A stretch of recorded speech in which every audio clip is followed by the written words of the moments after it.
well, where the heart is, in that area. So, okay. So that that's would be, over her heart. obviously the heart area would be like the first spot. So you're saying like chest pain or something Chest pain, shoulder area. And let's put it in the front so how people about can see here? it. So, okay. Let's see. I almost want to say something in the head, like the brain, headaches. That would give me an indication that maybe something's wrong. Put it on her forehead. Sorry, maybe? sweetheart, but I know. heart marks the spot. There It you does. go. Andrea and everyone at home watching, I can't emphasize this enough to you. The symptoms of a heart attack, they're myriad. So chest pain and pressure is still the most common symptom. It can be associated with shortness of breath. And where you're right is there can be radiation of that pain up to the shoulder, even down the arm, a numbness or tingling. And that's because when your heart is sustaining a heart attack, it combines with the nerve fibers in your spine from your arm, from your jaw. And that's why it gets mixed up. Okay. So your heart's in pain, literally, but your body senses it as arm pain, jaw pain. You can also have nausea, cold sweats. The pain may be, sometimes people say, oh, it's reflux, because it may be a little bit lower in the upper abdomen. These are some of the more classic symptoms, but it's really important for women in particular. The symptoms can be a little bit more subtle. Yeah, much more subtle. I mean, actually, fatigue can be the #1 presenting symptom. Neck pain, headaches, just as you said up there. That was actually a really good one. These are the more subtle symptoms that usually women can get. Here's the key. So 43% of women who are having a heart attack will not have chest pain.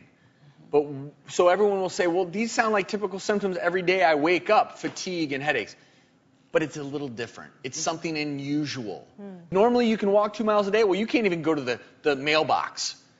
There's something Different wrong. kind of Sign. It's fatigue, the signal yes. of something's different. Right. If you wake up and it's the Something's same odd. headache you've had every day, Yeah. your whole life, well, that's probably, most likely, you never know for sure, but most likely the same headache you've had every day. But if associated with that is a little shortness of breath and it's kind of radiating up your head and you want to go get it checked out. But we actually have some other interesting, unexpected signs. And so I'm going to take this time to remove your hearts, and we're going to show you some other associations, at least Dr. Lisa and I, that are unexpected. Great. So how here to about, learn. Dr. Lisa, you do the first one. Okay. I'm going to place this. This is not her cheek. This is her earlobe. Or earlobe. Would you ever think there would be an association? Wow. No, I wouldn't. Not at all. There have been differing studies. Some say, the association isn't that great, but one study showed that a crease in one earlobe raises your risk of heart disease by 33%, a crease in both earlobes by 77%. So this is the crease that we're talking about. And again, there's been a sign of an association. There's a theory why. Well, your vascular system's all connected, your veins, your arteries, your capillaries. And interestingly, over time, if your cholesterol comes up and you're having more and more fatty plaque deposits in your arteries, what can happen is you can get diminished blood flow over time. Your earlobes are very rich in capillary beds. As blood flow is diminished potentially to this area, it can actually cause a bit of a collapse, theoretically increasing this earlobe crease.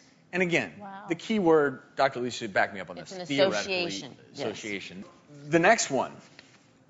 Dr. Lisa, I am going to borrow this elbow because this is the one that has the display, but your elbows.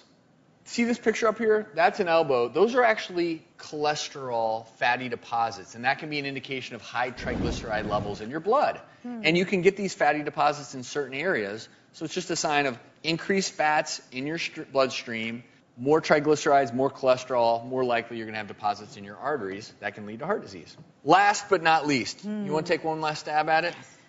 Let's see. This area, the calf. Bingo! Yay! And women with calves less than 13 inches were more likely to develop carotid plaques. And the thought was that the subcutaneous fat in calves could help pull fatty acids from the bloodstream and act as a bit of a reservoir. And so skinny, or too skinny, is the key. Because less than 13, that's really skinny. But if you had a slightly bigger calf versus a thin calf, I'm going to show you all what would happen. If theoretically these are quote-unquote fatty acids, well, if you have more muscles in your calves, Think about it. What do muscles do? They use energy. But look at this, guys. You see how this bigger thigh is sucking up more of the fatty acids? Well, you know what fatty acids are? They're energy.